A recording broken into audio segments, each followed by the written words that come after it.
welcome back to my YouTube channel Reina. Kali ini kita bakal bahas tentang aspek fiskal dan aset lancar berupa beban dibayar di muka. Pertama, kita tentunya harus tahu latar belakangnya. Perusahaan sering melakukan pembayaran di muka untuk memperoleh manfaat ekonomi di masa mendatang.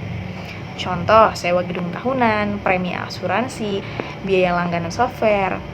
Dalam akuntansi dicatat sebagai aset lancar, sedangkan dari sisi fiskal dikenalkan sesuai jenis transaksi. Penting memahami perbedaan pencatatan akuntansi dan fiskal agar laporan keuangan akurat dan kewajiban pajak sesuai ketentuan. Konsep beban di muka.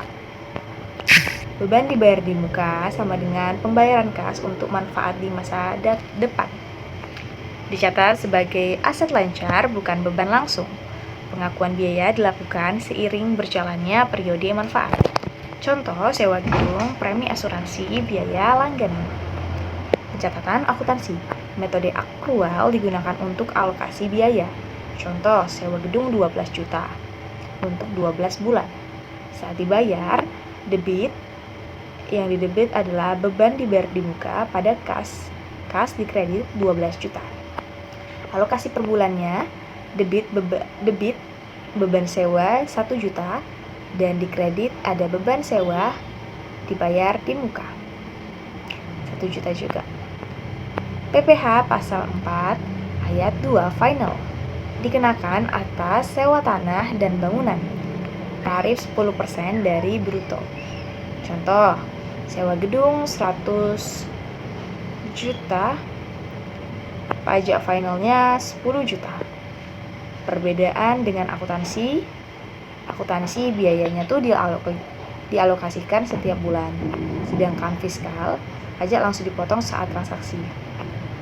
PPh pasal 23 tidak final, dikenakan saat penyewaan kendaraan bermotor dan aset tetap lainnya.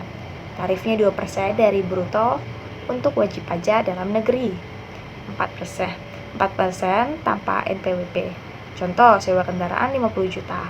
PPh 23 sama dengan 1 juta. Pajak ini dapat dikreditkan saat pelaporan SPT tahunan. Contoh pencatatan fiskal vs akuntansi. Jenis beban akuntansi fiskal. Sewa gedung alokasi bulanan 1 juta. PPh 42 10% dari 100 juta. Sewa kendaraan alokasi bulanan PPh 232% dari bruto bisa dikreditkan, menunjukkan perbedaan perlakuan yang perlu dipahami.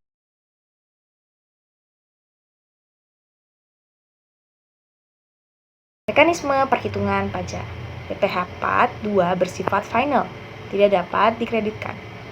PPh 23 bersifat tidak final, bisa dikreditkan. Pajak dihitung berdasarkan jumlah bruto transaksi, bukan biaya alokasi akuntansi. Pentingnya pencatatan yang tepat. Yang pertama, memastikan kewajiban pajak sesuai ketentuan, menghindari lebih bayar atau kurang bayar pajak. Laporan keuangan mencerminkan kondisi keuangan yang sebenarnya. Dan terakhir, membantu manajemen dalam pengambilan keputusan terkait beban dan pajak. Implikasi fiskal. Perbedaan akuntansi dan fiskal sama dengan potensi perbedaan temporer. Contoh, alokasi sewa dalam akuntansi berbeda dengan pemotongan pajak final atau PPh 23. Perlu pencatatan yang cermat agar pajak dibayar sesuai ketentuan dan laporan keuangan tetap wajar. Sekian, itulah materi tentang hari ini, and see you next time. Bye bye.